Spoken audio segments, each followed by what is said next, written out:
Now listen, I know that many times a screenwriter's original version or vision can be completely different than the final product.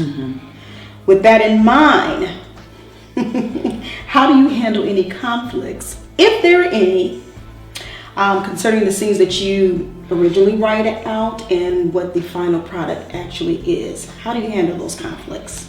Well, one way that I had to train myself, I had to remember that when we are on set, he is the director. He's not Joe.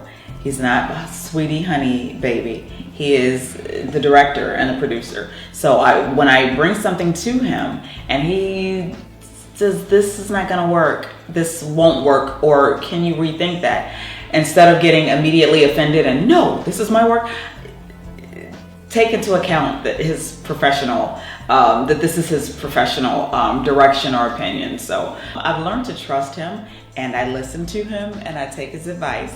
I did have one issue where I really had to just kind of, my vision was just, it was garbage, and I had to take, he was, it was garbage. And he was not, it was garbage. He wasn't gonna take, he wasn't gonna pet me with that one. It was no, you cannot do it. And it was when I wanted to, my film has language in it.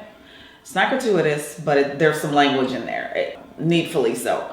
But what I wanted to do, because, you know, I am a Christian, I do have a mom and kids and sons, not kids anymore. But I didn't want that language. The language was needed in the scene, so I wanted it there. But I asked Joe, because I was struggling with it, and I didn't want my pastor and people in my church to hear this language. And I asked Joe, I said, well, can we put it in there? But then can you blur out their mouth and then bleep it out? That way we can still have the impact. He said, are you crazy? No, we will not do that. Yes. He said, we'll absolutely not do that. If that language is needed, if that word is needed, then we're going to shoot it as is. And he was done with the conversation. Instead of petting me and, you know, well, maybe we could try that. Because he does do that a lot of times. You know, we'll shoot it both ways. That's code for...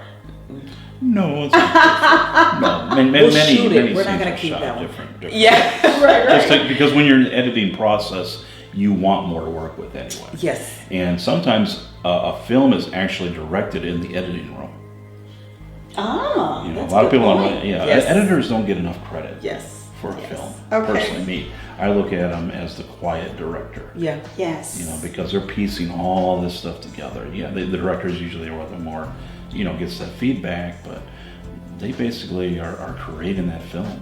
And they know they have the vision to see when something's going to look right on screen and when it's not. As opposed to me writing, this is how the story went, you're going to put it in there. No, right. That's not going to translate well on film. And I had to learn to trust him.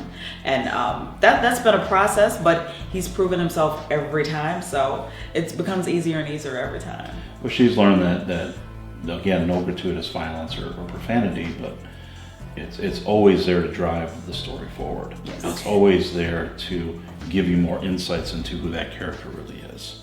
Right. And you can't do that by going, oh, shucks darn. Right. It doesn't fit. No. So. Get to the heart of the matter and It's just... a process, yeah. Okay, well that's good. I'm glad you were able to work through that. Yes. So am I. So am I. Well, good.